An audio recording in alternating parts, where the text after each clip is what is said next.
Kurla best अपघात प्रकरणी RTO कडून सुद्धा या प्रकरणाचा तपास केला जातोय. तेही त्यांचा रिपोर्ट सादर करणार आहेत. मात्र जो प्रायमरी रिपोर्ट आहे तो सबमिट करण्यात आलेला आहे. आपल्या बरोबर आहेत आरटीओ अधिकारी पल्लवी कोठावदे मॅडम.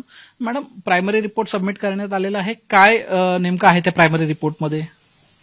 आम्हाला अपघाताची माहिती मिळाल्यानंतर आमचे अधिकारी आणि आम्ही सर्व जेव्हा तिथे अपघाताची वाहन तपासणी करण्यासाठी गेलो, त्यात तर आम्हाला हे आढळलंय की वाहनाची सगळी जी काही तांत्रिक स्थिती आहे ती सुस्थितीत होती आणि वाहन चालवून बघितल्यानंतर त्याची ब्रेक देखील व्यवस्थित ऑपरेट झालेले आहेत आणि वाहनाची सर्व कागदपत्रे देखील वैध आहेत. त्यामुळे वाहनात अशी कुठलीही तांत्रिक दोष आढळून आलेला नाही. मॅम, या अपघाताचं मग नेमकं कारण काही समोर आलं का? म्हणजे वाहन जर बरोबर असेल, त्यामध्ये कुठच्याही प्रकारची तांत्रिक अडचण नाही, बिघाड नाही, तर मग नेमकं कशामुळे अपघात झाला?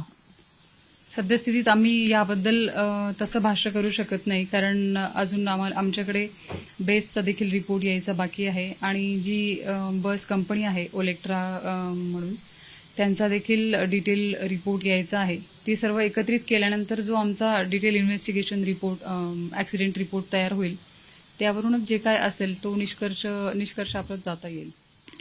मॅडम, या प्रकरणामध्ये ड्रायव्हरशी काही बोलणं झालं का? त्यांची बाजू काय जाणून घेतली का? आणि दुसरा प्रश्न असा की ज्या दिवशी अपघात झाला त्या दिवशी आपण सुद्धा स्पॉटवर गेला होता, घटनास्थळाला आपणही भेट दिली होती.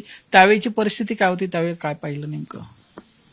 तुम्ही सर्वप्रथम म्हटलात की वाहन चालकाबद्दल, तर जे आरटीओ डिपार्टमेंट आहे ते बेसिकली वाहनाच्या स्थितीबद्दल, ज्या वाहनाचा अपघात झालेला असतो त्याबद्दल आपला रिपोर्ट सादर करत असतं आणि त्याचाच रिपोर्ट आम्ही देणार आहोत.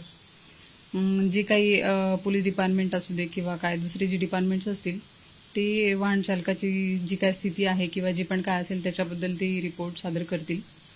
आणि जो दुसरा प्रश्न आहे तुमचा की तिथे स्पॉटला गेल्यानंतर, म्हणजे जिथे ॲक्सिडेंट झाला, अपघात स्थळी गेल्यानंतर तिथे आमचे अधिकारी लगेचच पोहोचले होते थोड्याच वेळात.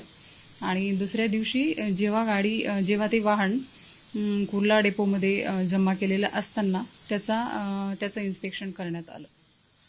मॅडम, जे चालक असतात बीएसटीचे, त्यांची सुद्धा इंडक्शन ट्रेनिंग होते, ते सुद्धा हेवी व्हेकल चालवतात. तर आरटीओ कडे त्याचा रिपोर्ट येतो का? किंवा आरटीओ ला पण ते टेस्ट ड्राईव्ह वगैरे देतात का? त्याचा रिपोर्ट आमच्याकडे येत नाही, कारण बेस्ट किंवा जी पण महामंडळ आहेत ती त्यांची स्वतःची संरचना आहे किंवा कार्यपद्धती आहे, त्याच्यानुसार ती वाहन चालकांची जी काय आहे त्यांची भरती करत असतात. मॅम, शेवटचा प्रश्न, प्रायमरी रिपोर्ट कधीपर्यंत सादर होईल आणि कोणाकडे तो सादर होणार? म्हणजे बीएसटी कडे का पोलीस प्रशासनाकडे?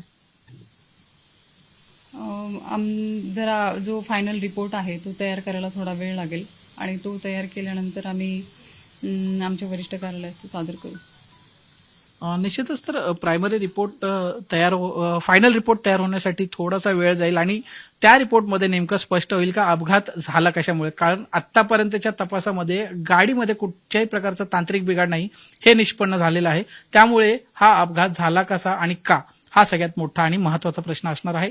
कॅमेरामॅन महेश मोरे, सदीपेश त्रिपाठी, मुंबई तकसाठी, मुंबई.